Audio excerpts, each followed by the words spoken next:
Summer 1923 Roses Dance. Who's that? Charles Blake, putting aside his animosity towards Tony Gillingham and gesturing with his glass towards the stairs. A fair-haired, tall woman was standing at the threshold of the hall, dark green dress, looking as if she were accounting for every object in the room and everyone in it. Who's that? Tony Gillingham asked Mary. She looked across to Milo. Oh, her, she replied, dismissively, just a waif that my grandmama thought to invite. No one important. Oh, Charles Blake replied. You say no one important, I say someone must have thought her important enough to invite. He ribbed Mary, who rolled her eyes and put down her glass. Well? She asked Charles, are you going to ask me to dance? Milo watched the dancing, making her way to a chair in the corner. A gasp came up as two people stepped into the room. The Prince of Wales and Mrs. Dudley Ward, announced Carson, and Milo looked as a blue-sashed man made an entrance, then taking Rose's hand and asking her to dance. You are looking very comely this evening. The voice made Milo turn. Thomas was standing beside her, looking stiff. She smiled. I tried not to be invited, Milo told him.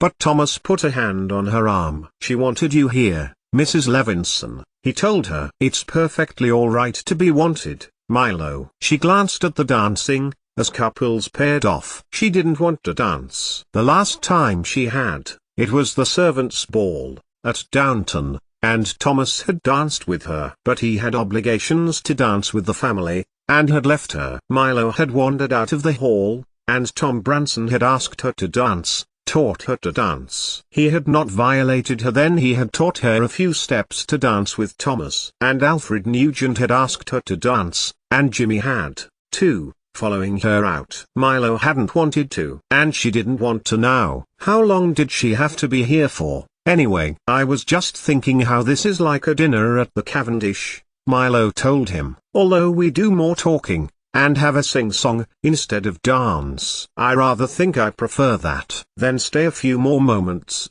then go back to your room, Thomas advised, pouring a drink for a guest. I haven't been given a room, Milo told him, in a panic, and began to play with her lavalier. I could go to a hotel, she added, but Milo broke off as she saw Harold Levinson coming over to her. Say away Miss Ashby, he called, and Milo stood up as the man took her hand. It's so good to see you here, you look captivating. He raised her hand, and kissed the back of her glove. Then, he saw Thomas beside her and, with a cough, lowered it. My mother says you are something of a hotshot physicist, he went on. Won't you sit? Milo sat, and Harold Levinson sat beside her. I wouldn't say so. I am a physicist, Milo conceded. And what do you do? Milo smiled. I mostly coat glass plates with beryllium oxide. But there is a point to that. I work at the Cavendish, at Cambridge, with Professor Rutherford. Milo tried again. Perhaps she had gone in too deep. He seemed to know who Rutherford was. I do as Rutherford asks, as Chadwick asks, as Blackett and Thomson ask. I research their experiments and contribute to them. To find the structure of the atom, she added. And have you a structure? Mr. Levinson asked her. There are possibilities. Some require some thought. Some require mathematics. At the moment there are two main ideas, and both are bitterly opposed to one another. And where do you stand? Milo thought. Where did she stand? On the side of the experimentalist. I cannot reconcile mathematics unless I can show it happens. When the mathematics comes with it, then it works. But not mathematics alone. I'm yet to be convinced. Milo smiled. But the professor once said he was always willing to accept anything if it could be shown to overturn anything he held true. The nature of science. Well, that is a most refreshing outlook, Miss Ashby, Mr. Levinson told her, and called for a drink from Andrew,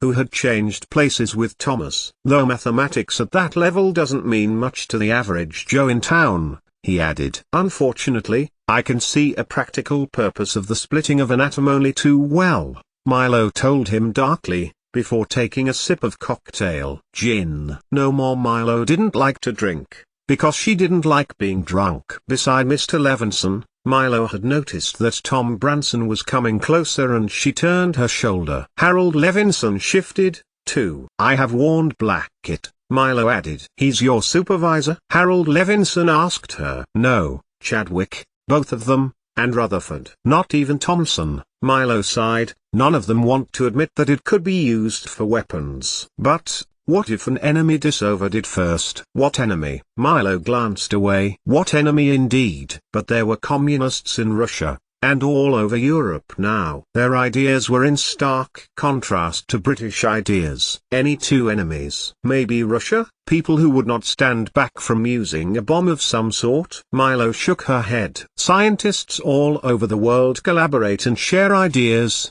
but retreat between national lines when there is a conflict. We saw that in the Great War. Milo looked away. And I don't want to say this really, but it does worry me. You can tell me, Harold Levinson soothed. Milo looked back at him quickly. And a war between just two countries using a bomb which might annihilate everyone on the planet. She broke off as Harold Levinson began to laugh. Like in the H.G. Wells book, he laughed. Well, I am sure the president is onto it, like I am sure your prime minister is onto it. No one would ever ignore such a threat to the world. He patted Milo on the hand. Rest assured, it will have been thought of. It explains Einstein's equation. Anyway, Milo added, more to herself, for it was clear Mr. Levinson was humoring her. Mother said you repaired the electrical circuits in the house when she was there, he continued, taking a deep swig of his drink. I built most of them. I knew why they would not be working. Say, that's swell. Harold Levinson told her. A young girl like yourself. I can vouch for that, came a voice behind him. Milo froze when she realized it was Tom Branson. She would lay out the cable in my yard. Branson laughed, and Harold Levinson looked from him back to Milo. If you will excuse me? Milo asked, remembering at least to say something rather than just tearing off. Absolutely, Harold Levinson told her, getting to his feet. But Tom Branson was holding up his hand. No, no, he told them. Across the room, Mrs. Crawley leaned down to Rose, who was looking across to her new, amusing guest. Looks like Mr. Levinson is taking an interest in Milo. She needs rescuing, Rose decided, and, before Mrs. Crawley could stop her, Rose had put down her drink and stepped away from her, looking around the room. She found Frida and hurried to her, putting a hand by her mouth and whispering to her friend. Over on the other side of the room, Milo was backing away from Harold Levinson, or so it seemed, for she was really backing away from Tom Branson. Would it be too much to ask you to dance, Miss Ashby? Harold Levinson asked her, holding out a hand towards her, noticing her startled expression. But behind him, another man approached. Milo saw his blue sash first, where its silk finish reflected off its surface in an enchanting way. Milo looked up. I rather think you agreed to partner me, Miss Ashby, Prince David told her. Milo saw him smile, and saw Harold Levinson retreat. Milo began, as the prince held out his hand, and she took it. Look, from the side of the room. It never is. Lady Edith spoke to her mother, the first spark Cora Crawley had seen in her daughter for some time. Milo. Dancing with the Prince of Wales? Anna gasped, and reached to her husband's hand to get his attention. Bates looked where she was pointing and gasped. God in heaven! Lord Grantham exclaimed, when Cora showed him. She's remarkable. She's not scared to speak to him at all. Bates had turned back to Anna, but beside her, Thomas glowered at him. Indeed, Mr. Bates, he said, bitterly. He had seen Tom Branson approach Milo and Harold Levinson, and her reaction. Considering how she had reacted, Thomas was uneasy. And now someone had directed Prince David to her, Rose. Probably. He watched his wife dance with the prince, but she did not look perturbed in his company. 123. 123. The beat was as it had been at the servants' ball, as Tom Branson had shown her. Milo made sure that she smiled, and held her posture tall and back, shoulders down, and, as he had said, the steps had come easier. I heard you do something clever with atoms, Miss Ashby, the prince said, close to her ear. Yes, Milo agreed. We are working with heavy elements from a substance called pitchblende. There is a possibility that uranium is not the end of the list of elements, she added. How fascinating. the prince replied, keeping step. But Rutherford has a problem still. Chadwick and I are working on it. There is a discrepancy in element weights, she added. Rutherford believes the mass is a proton and electron stuck together. And you don't? No, Milo replied. It was the first time she had really thought about it. There had been, for at least the last 3 years, a division in thought between the professor and Chadwick. Milo was more on Chadwick's side, that there was another particle in the nucleus as well as a proton, with a similar mass. But, how to show it? If it were a mass problem, then as they were doing, flinging out matter from the nucleus and watching the projectile path was the way forward. Chadwick, in his manner, wanted to develop some sort of particle accelerator. Rutherford did not want him to waste time on that when there were other elements to bombard, and somehow find the fused electron and proton, which would give a neutral charge number. But it's proving it. That's the thing. And now there's the whole idea of quantum mechanics. Bohr's idea coupled with mathematics from a German physicist, Heisenberg. We can measure electrons, but locating them at specific times is much harder. We thought they behaved like the planets behave, but it's turning out to be more complicated than that. Milo stopped talking when she noticed that the prince had not interjected, or commented as she had spoken. She had done it again, and she felt her shoulders sag. Let's help. She had not let Lady Rose down. No, do carry on, Prince David continued, as the waltz slowed down. I do think what you chaps are doing is pretty marvelous. But as he led her to the outer edge of the dance floor, Milo froze, letting go of the Prince of Wales and stepping back as the dancers around them finished their last steps. Lord and Lady Grantham almost bumped into them. Tom Branson was staring at her. Miss Ashby, she heard the prince say at the peripheral of her hearing. Miss Ashby, Tom Branson said, draining his whiskey glass. May I say how honored I would be should you dance the next with me? Look at that, Anna said to Bates, as Milo dropped Prince David's hands and turning from him in haste. Thomas turned his head, anxiously to watch her. Not many people have the nerve to abandon the Prince of Wales. But that was the last thing Milo was thinking about, and she turned in haste and pushed through the crowd, into the hallway and through the door that led onto the back steps. She got to the kitchen and flung herself towards the kitchen table, burying her head in her hands. Footsteps behind her did not rouse her head, but it was Phyllis Baxter who sat next to her, taking her hand. Milo lifted her head to see many of the kitchen staff, Daisy, Molesley, Mrs. Patmore, all looking to her, concerned. All I could think of was I ought not be there, she said,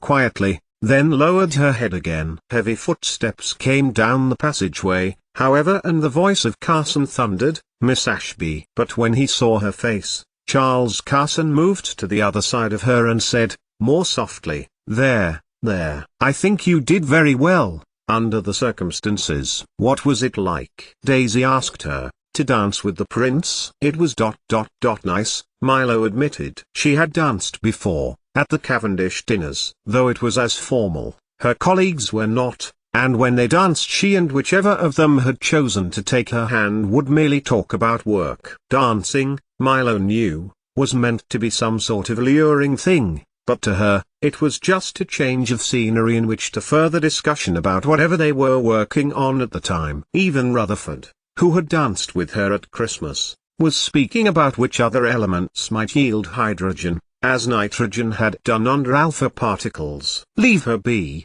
Daisy, Mrs. Patmore advised, and Milo was grateful, pulling around her shoulders a blanket that Miss Baxter had passed to her, and held the apple that Daisy had handed to her. Just what she needed. Milo never said no to an apple, for it meant the promise of seeds after the effort of eating the flesh and, true to form, Milo wrapped the seeds in the handkerchief that Lady Rose had given to her. Where is she going to stay? Mrs. Patmore worried. As I told Lady Mary, we are packed in like maggots upstairs. Ask Mr. Barrow, Daisy suggested, then held out, defiantly, at the scornful looks. Don't let Mr. Carson hear you say that, he'll have a heart attack, Mrs. Patmore told her. I don't see why. They are married, aren't they? You don't know anything about it, Daisy, Mrs. Patmore chided, Milo can stay where Lady Grantham and Mrs. Hughes deem suitable. But they broke off and stepped apart when a man appeared at the bottom of the steps, wearing a sheepish look. I just wanted to see if Miss Ashby is all right. I could tell Mother had invited her. She did not necessarily want to come. He ignored the servants and his own Mr. Slade to go into the kitchen and stand beside Millie. That is very kind of you,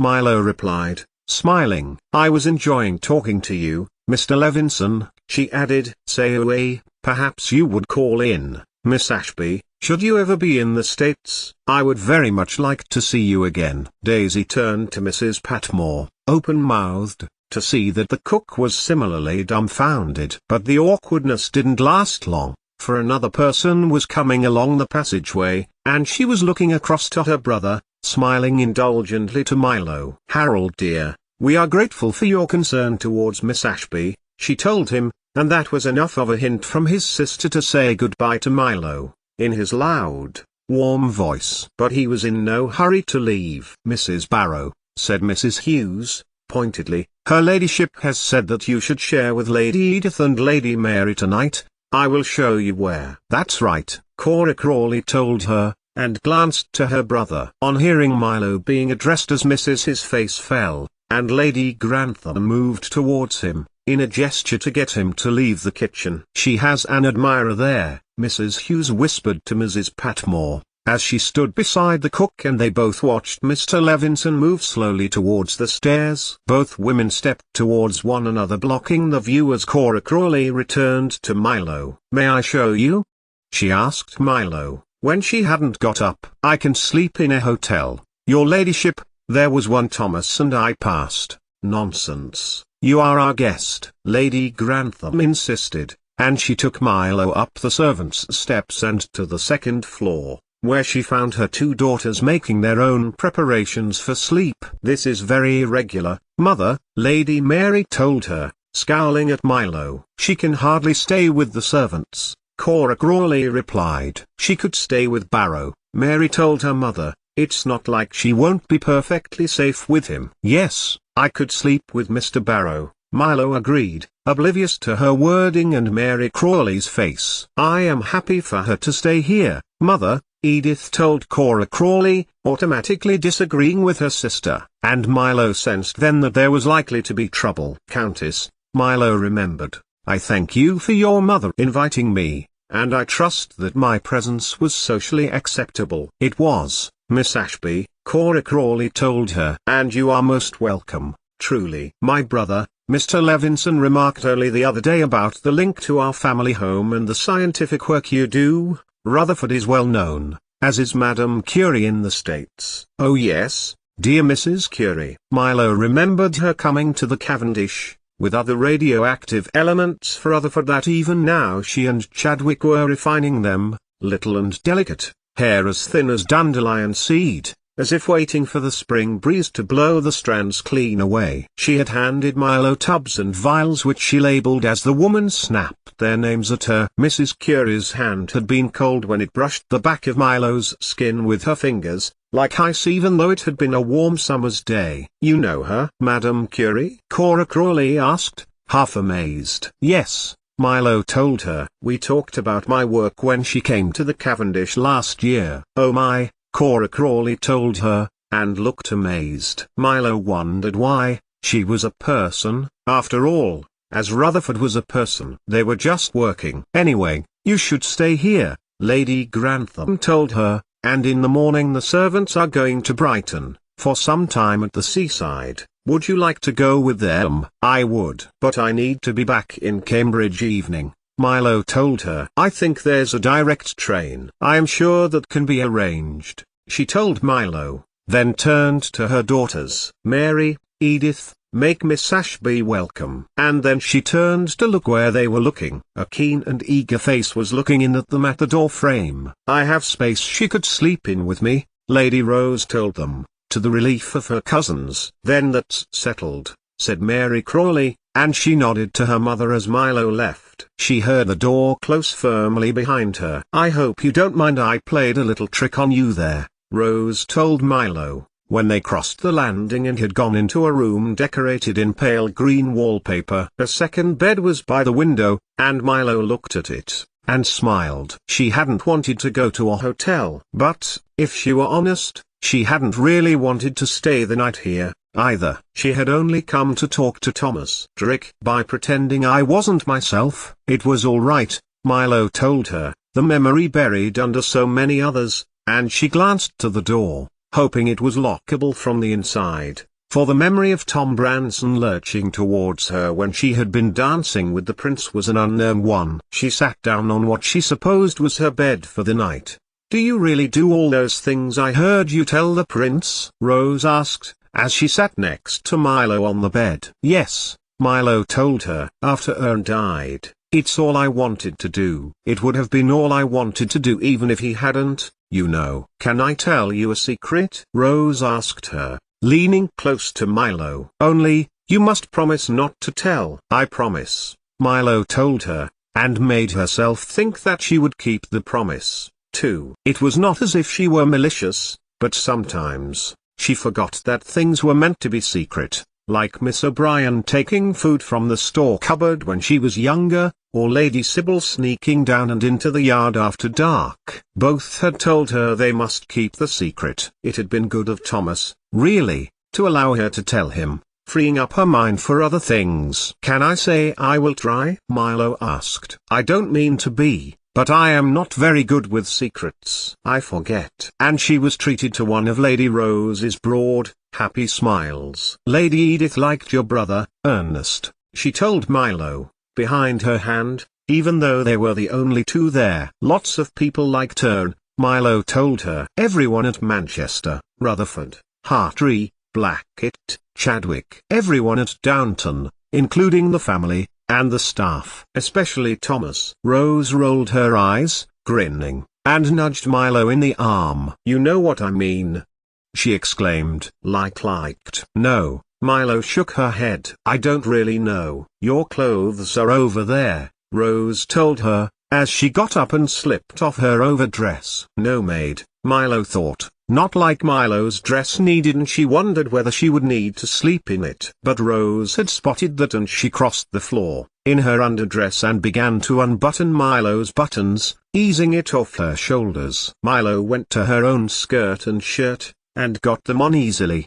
and felt something in one of the pockets. It was a little coil of wire that she had been intending to give to Thomas, with a quartz crystal inside it. She had made inquiries of Madame Curie, and the woman had put her in touch with Jacques Curie, her brother-in-law, who had studied with Pierre Curie the piezoelectric effect, and Milo had wondered whether they could be adapted to timepieces. It hummed, did the coil of wire, picking up radio waves or anything electromagnetic, making it vibrate. It was not doing anything now, but it would if she could find the electrical circuit embedded in the walls of the house. "What is it?" Rose asked, looking curiously at her hand. "Switch the light on," Milo asked her, and once she had, she pressed the device into Rose's hand and told her to put it next to the light. Immediately, the little device hummed. "What is it?" Rose asked, in amazement. "A part of a radio, a receiver, anyway," Milo explained. "If anything were to be transmitted from the BBC transmitter,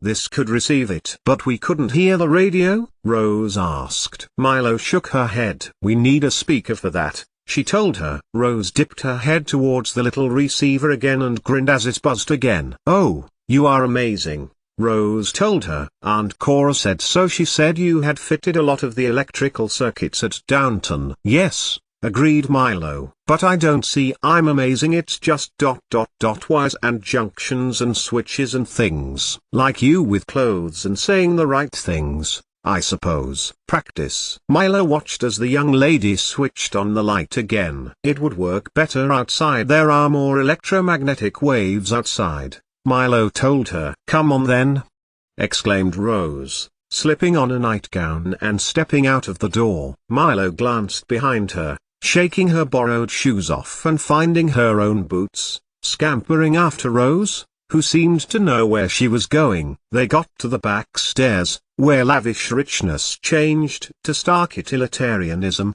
and Rose put a finger to her mouth, listening. Milo listened too, but there didn't sound like much that would indicate anyone around, and in the moonlight Milo pointed heavenwards, towards the stairs. It was cold on the roof, and blowy, and Milo ducked behind a railing, a vision of what had happened to her a year ago flitting through her mind. "Be careful, Lady Rose," Milo told her, but Rose turned back and gave her a huge smile. "Never fear, around the corner, and we will be safe. We won't fall." And when they got into the lee of the wall, Milo did feel safe, and she nodded towards Rose, who held up the little receiver. It buzzed. "What is that?"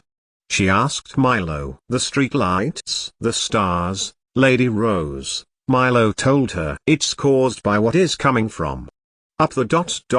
A star, so far away, is giving out that radio signal." "Is it really?" said Rose, looking up at the stars, mouth slightly open in wonder. "Do you know which one?" "No," Milo replied. "It's not good enough to detect just one." She looked up herself. "But somewhere, up there, a star is sending out radio signals. It's like the world, Miss Ashby, the whole world, and you can understand it," Rose told her, holding out a hand. Milo took it, and they smiled. "Friends forever?" Rose asked, before holding up the little device again, and feeling it vibrate. "Will you expect me to write?" Milo felt her heart hold fast, then sink as Rose told her, "Rather. I want to hear about everything, including your trip." It took a lot of effort for Milo ever to write letters, but she would, if Rose wanted her to. "My trip to Copenhagen?" Milo asked. "I am not sure I would have things to tell you." "Oh,